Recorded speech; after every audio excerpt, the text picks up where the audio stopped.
Bismillahirrahmanirrahim. Assalamualaikum warahmatullahi wabarakatuh. Salam sejahtera untuk kita semua.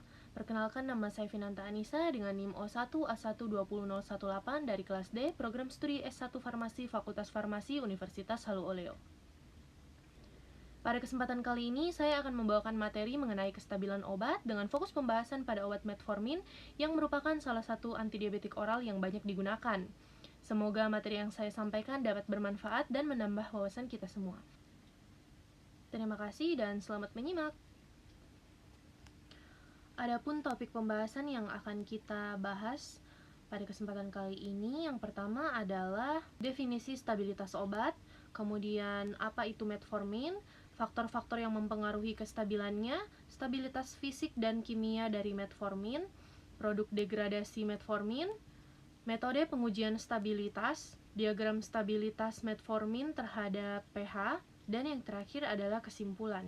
Sebelum membahas lebih lanjut, kita perlu ketahui apa sih sebenarnya stabilitas obat itu. Nah, stabilitas obat ini merujuk pada kemampuan suatu produk obat untuk mempertahankan kualitas, keamanan, dan kemanjurannya dari waktu ke waktu. Stabilitas ini sangat penting untuk memastikan bahwa obat tetap efektif dan aman selama digunakan oleh pasien. Adapun metformin itu sendiri merupakan obat antidiabetik oral golongan biguanida yang digunakan untuk mengobati diabetes mellitus tipe 2. Obat ini bekerja dengan cara mengurangi produksi glukosa di hati, kemudian meningkatkan sensitivitas insulin dan meningkatkan penggunaan glukosa oleh jaringan. Adapun nama yupak dari metformin ini sendiri adalah NN-dimetil imidokarbonimidik diamid dengan rumus molekul dan berat molekul C4H11N5HCl dan berat molekulnya sebesar 165,63 gram per mol, di mana pemberiannya serbuk hablur putih, tidak berbau atau hampir tidak berbau, bersifat higroskopik, dan kelarutannya mudah larut dalam air, praktis tidak larut dalam aseton dan dalam metilen klorida, dan sukar larut dalam etanol. Selanjutnya, kita akan membahas faktor-faktor yang mempengaruhi kestabilan metformin.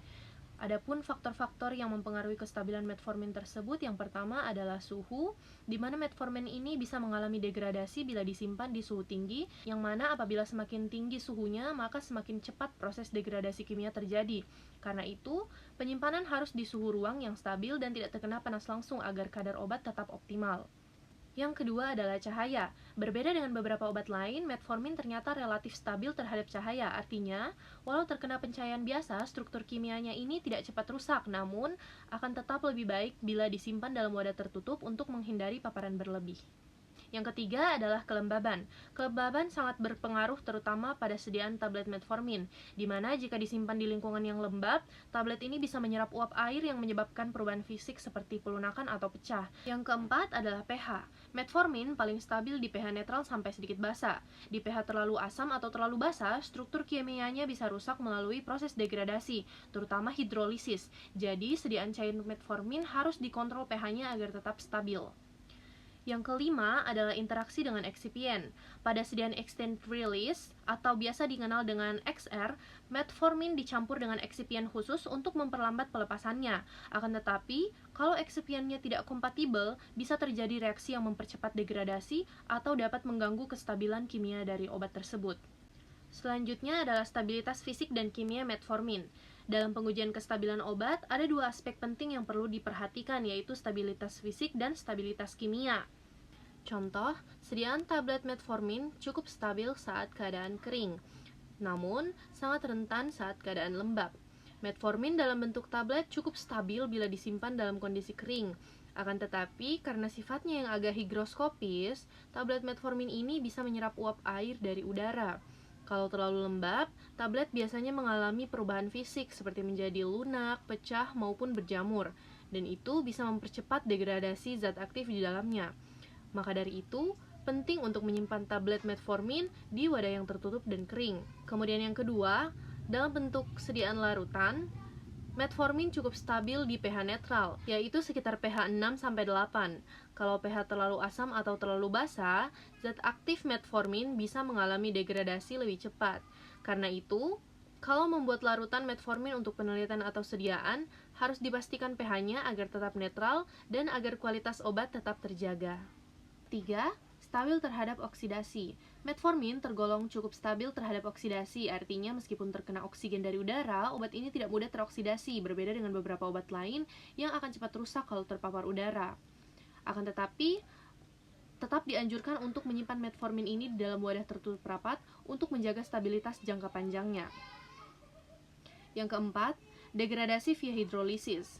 Proses degradasi utama metformin terjadi melalui reaksi hidrolisis, yaitu reaksi pemutusan ikatan kimia oleh molekul air, di mana reaksi ini lebih cepat terjadi di lingkungan yang panas atau lembab, dan di pH yang terlalu ekstrim. Produk degradasinya bisa menurunkan efektivitas dan keamanan obat. Selanjutnya adalah uji stabilitas, yaitu HPLC, UV-Vis, dan TLC. Untuk mengevaluasi kestabilan metformin, biasanya dilakukan beberapa metode analisis, antara lain dengan menggunakan HPLC atau High Performance Liquid Chromatography untuk mengukur kadar zat aktif dan impuritas secara akurat. Kemudian yang selanjutnya ada UV Visible Spectrophotometry untuk mendeteksi perubahan kadar obat berdasarkan serapan cahaya, dan yang terakhir ada TLC atau Thin Layer Chromatography. Metode sederhana untuk melihat keberadaan impuritas atau hasil degradasi. Metode-metode ini biasanya dilakukan selama penyimpanan obat atau setelah uji akselerasi untuk mengetahui perubahan kadar zat aktif dan kestabilan dari obat metformin ini. Selanjutnya adalah produk degradasi metformin. Saat metformin mengalami degradasi, akan terbentuk produk samping atau impuritas tertentu yang bisa memengaruhi kualitas obat. Biasanya, produk degradasi utama yang dihasilkan adalah NN-dimethylbiguanide impurity. Nah, senyawa bernama NN-dimethylbiguanide impurity ini merupakan senyawa yang terbentuk akibat dari reaksi hidrolisis pada struktur metformin, terutama pada saat obat disimpan di kondisi yang tidak sesuai seperti suhu tinggi, lembab, ataupun pH ekstrim.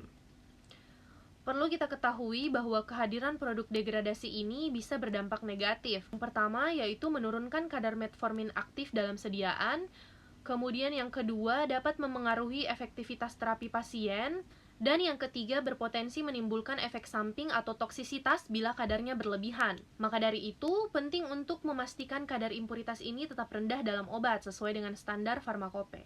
Produk degradasi ini biasanya terdeteksi pada sediaan metformin yang sudah melewati masa simpan atau expired, kemudian disimpan di suhu tinggi atau tempat lembab, ataupun dalam larutan dengan pH yang terlalu asam ataupun terlalu basah. Untuk itu, penting untuk melakukan uji stabilitas berkala dan menyimpan obat sesuai dengan petunjuk agar tidak terbentuk impuritas ini. Selanjutnya, metode pengujian stabilitas. Untuk memastikan kualitas dan keamanan obat selama penyimpanan, biasanya dilakukan pengujian stabilitas. Berikut ini adalah metode yang biasa digunakan untuk pengujian stabilitas obat metformin. Yang pertama, ada uji akselerasi. Uji akselerasi ini dilakukan dengan menyimpan sediaan obat pada kondisi suhu dan kelembaban yang tinggi, yaitu pada kondisi suhu 40 derajat Celcius dengan toleransi deviasi suhu kurang lebih 2 derajat Celcius. Artinya kisaran suhu sekitar 38 sampai dengan 42 derajat Celcius. Adapun kelembaban relatif atau RH-nya sekitar 75% dengan toleransi batas variasi kelembaban kurang lebih 5%. Artinya kelembaban berada di kisaran 70 sampai dengan 80%. Tujuannya adalah untuk mempercepat proses degradasi agar bisa memprediksi stabilitas obat dalam waktu yang lebih singkat. Biasanya uji ini dilakukan selama kurang lebih 6 bulan. Yang kedua adalah uji jangka panjang. Nah, uji jangka panjang ini biasanya dilakukan pada kondisi penyimpanan normal untuk mengetahui kestabilan obat dalam waktu yang sebenarnya, di mana kondisinya ini pada suhu 25 derajat Celcius dengan toleransi deviasi suhu kurang lebih 2 derajat Celcius. Artinya, kisaran suhu sekitar 23 sampai dengan 27 derajat Celcius. Kemudian kelembaban relatif atau RH-nya sekitar 60% dengan toleransi batas variasi kelembaban kurang lebih sekitar 5%. Artinya, kelembaban berada di kisaran 55 sampai dengan 65%. Biasanya, uji ini dilakukan selama 12 sampai dengan 36 bulan, tergantung dari jenis sediaannya. Adapun parameter yang biasanya diamati selama uji stabilitas adalah sebagai berikut. Yang pertama adalah kandungan zat aktif, yaitu untuk memastikan kadar metformin tetap sesuai dengan standar selama masa simpan. Kemudian yang kedua impurity atau produk degradasi. untuk mendeteksi adanya senyawa hasil degradasi seperti NN-dimethylbiguanide impurity. Kemudian yang ketiga adalah warna, untuk melihat perubahan fisik sediaan seperti tablet yang berubah warna akibat degradasi. Kemudian disintegrasi, untuk mengukur waktu hancurnya tablet dalam media cair, karena kestabilan bisa memengaruhi waktu hancur dari suatu obat. Yang terakhir adalah pelepasan atau disolusi, untuk mengetahui seberapa cepat dan seberapa banyak metformin dilepaskan dari sediaan ke dalam media uji. Hal ini penting karena degradasi ini bisa mempengaruhi pelepasan obat. Kemudian selanjutnya dapat kita lihat diagram stabilitas metformin terhadap pH, di mana diagram ini menunjukkan hubungan antara kestabilan metformin dengan nilai pH larutan tempat obat tersebut berada. Yang mana secara umum, metformin ini paling stabil pada kondisi pH netral hingga sedikit basa, sekitar pH 6 sampai dengan 8. Kesimpulannya, dari diagram ini bisa kita lihat bahwa kestabilan metformin ini dipengaruhi oleh nilai pH lingkungan, di mana saat pH berada di kisaran netral sampai dengan sedikit basa, yaitu pH 6 sampai 8, metformin ini berada dalam kondisi paling stabil. Kemudian ketika pH larutan menjadi terlalu asam ataupun terlalu basa, kestabilan metformin ini mulai menurun di lingkungan basa kuat, di mana pH-nya itu lebih besar daripada 9. Obat ini mengalami degradasi lebih cepat. Karena itulah, dalam pembuatan sediaan larutan metformin atau selama penyimpanan, penting untuk menjaga pH larutan agar tetap berada di sekitar pH netral. Adapun kesimpulan yang dapat kita tarik dari pemaparan materi kali ini adalah seperti kita ketahui bahwa metformin ini merupakan obat antidiabetik oral yang memiliki kestabilan cukup baik dalam kondisi kering dan suhu ruang, namun rentan terhadap kelembaban dan kondisi ekstrim. Stabilitas metformin paling optimal pada pH netral hingga basa lemah, serta relatif lebih stabil terhadap cahaya dan oksidasi. Degradasi utama metformin terjadi melalui reaksi hidrolisis yang dapat menghasilkan impuritas seperti NN-dimethylbiguanide yang berpotensi menurunkan efektivitas dan keamanan obat. Oleh karena itu, pengujian stabilitas sangat penting untuk memastikan kualitas obat selama masa simpan, baik melalui uji akselerasi pada suhu 40 derajat Celcius dan kelembaban sekitar 75%, maupun uji jangka panjang pada suhu 25 derajat Celcius dan kelembaban sekitar 60%, di mana parameter yang diamati meliputi kandungan zat aktif, impurity, warna, waktu hancur, dan pelepasan obat. Dengan pengujian yang tepat, diharapkan metformin ini tetap aman, efektif, dan stabil selama periode penyimpanan. Itulah tadi pemaparan materi dari saya Finanta Anissa mengenai kestabilan obat dengan fokus pembahasan pada obat metformin yang merupakan salah satu antidiabetik oral yang banyak digunakan saat ini. Lebih dan kurangnya mohon dimaafkan. Wabillahi taufiq wal hidayah. Wassalamualaikum warahmatullahi wabarakatuh.